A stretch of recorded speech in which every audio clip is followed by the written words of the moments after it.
Welcome to Workplace Psychology with Dr. Martha Greidick. I'm Dr. Martha Greidick.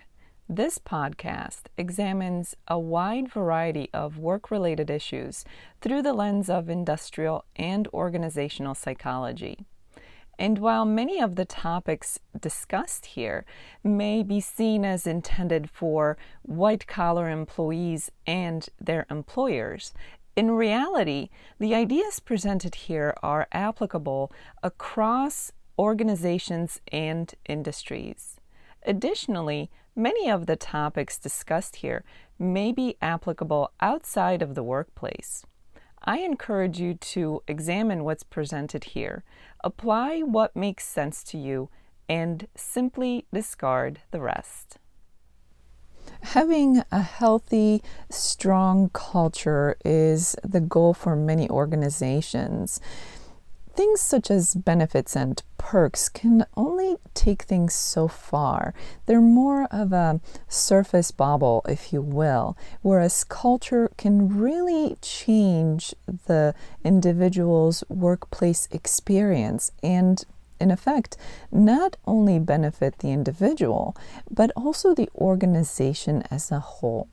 And while organizational culture and culture goals won't be exactly the same for every organization, generally speaking, there are some ideas, some goals that are common to most or maybe even all organizational cultures. Things such as open communications and shared goals come to mind. Employee development and growth is something else that many organizational cultures make sure to include in its capacity. And of course, mutual respect is a big one.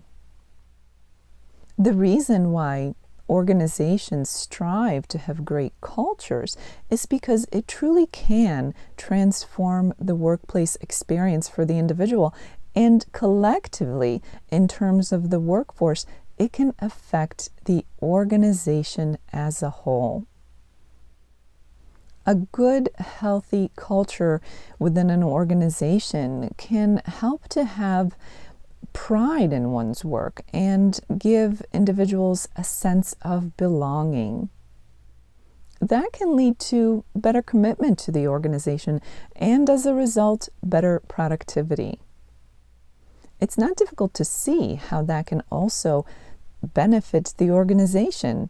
If nothing else, it will give the organization a certain edge, an ability to compete with other companies. These are all good things, and a goal of having an exceptional organizational culture is definitely a great goal to have for any organization within any industry.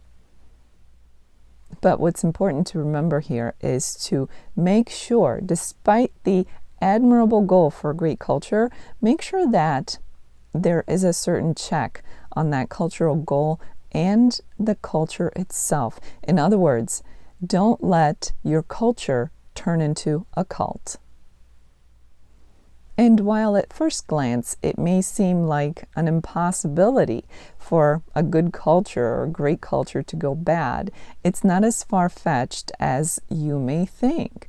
When a culture turns into more of an exclusive club with unyielding ideals, that's when it can turn bad. That's when it can turn the workplace experience into something that was never intended to be.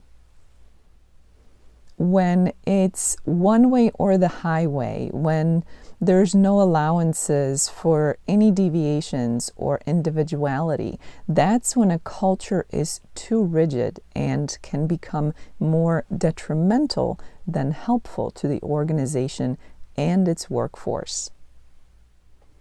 It's important to remember that within any organization, regardless of how good the organization's culture is, there will be those individuals who prioritize their personal lives, their lives outside of the organization, over the organization and their life at the organization. There will always be those individuals who have a very strong boundary between their work life and their personal lives.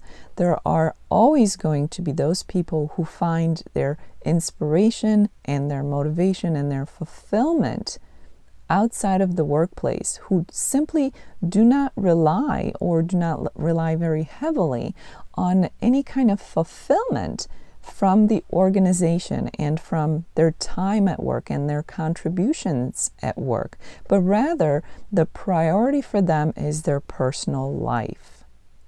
That doesn't mean that these people are not productive, that they're not committed, and the reason for why they are not fitting that one exclusive mold could be anything from individual preferences to prior experiences with organizations and organizational culture to cultural differences. So it's critical that every organization, every leadership team understands that in order for the culture to be at its best, it absolutely has to allow for differences and different ways of approaching work. Look, at the end of the day, for some people, their job is just a job. Even if we can look at it as a career, even if it's a great source of commitment in terms of years or maybe years of education or years of experience, at the end of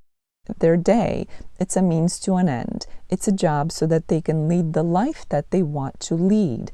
And that in itself should not be something that is judged or looked down upon by the culture and its norms. If a culture is unyielding to that degree, then it's time to review that culture and what it truly stands for. Is it more of a cult, or is it a truly great culture that an organization aims to have? The bottom line is that when things start to focus on judgment and righteousness, when there's an unyielding way of thinking about the company's culture, those are red flags that are important to review, both by the leadership within an organization, but also by the individuals within the organization. Are you simply following organizational norms that, if you think about them, you don't really agree to or agree with, because this is the way it's done and there is no room for any individuality or any deviation? So those are red flags, and they're certainly important to review and reconsider. And while a strong, healthy organizational culture is an admirable goal, the point of today's episode is to make sure that we keep that goal and keep those organizational cultures in check so that they don't turn into more of a cult than a great culture. That can backfire both for the individuals within the organization and for the organization as a whole. As this episode comes to an end, let's review what was discussed. A great organizational culture is an admirable goal, and while each organization may have a bit of a different culture in mind when they consider their ideal culture, there are some things that most great cultures have in common: a sense of belonging, a sense of pride, the commitment for employee growth and development. And great communications tend to be some of the most common goals for great organizational cultures. It is when individuality is forsaken or even judged, and when there is such rigidity that there is no room for any deviation or individuality, when differences are no longer tolerated or accepted to any degree. That's when a great culture can turn into something detrimental and can become more of a cult than a great culture. It is up to not only the company's leadership, but also to every individual within the company to be on the lookout for those red flags and to speak up when they identify these alarms so that they can be reviewed and corrected. A great organization and a great organizational culture can truly make all the difference in individuals' workplace experiences and also in the strength and health of an organization. So this is something that's important not only to achieve, but also to keep, which is why everybody has the responsibility to keep an eye on the organization's culture so that it doesn't turn from a great asset into something that becomes a liability. As the week unfolds, I invite you to take a look at your organization's culture and where you fall in terms of your commitment and your own following of that culture.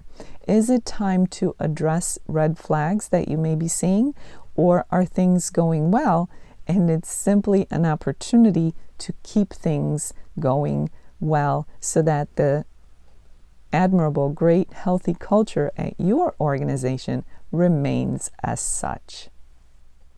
For those of you who experience this podcast in an audio-only version, I encourage you to check out my YouTube channel, Stress Free with Dr. G. You can find the video version of this very podcast there. In addition to the video version of the podcast, you can also find other videos on my YouTube channel. Those focus on a comprehensive approach to stress management, so I invite you to check that out. The link for that is in the description below. Thank you for joining me today. Please subscribe to this podcast. I look forward to seeing you here again next time. Until then, I wish you joy and well-being.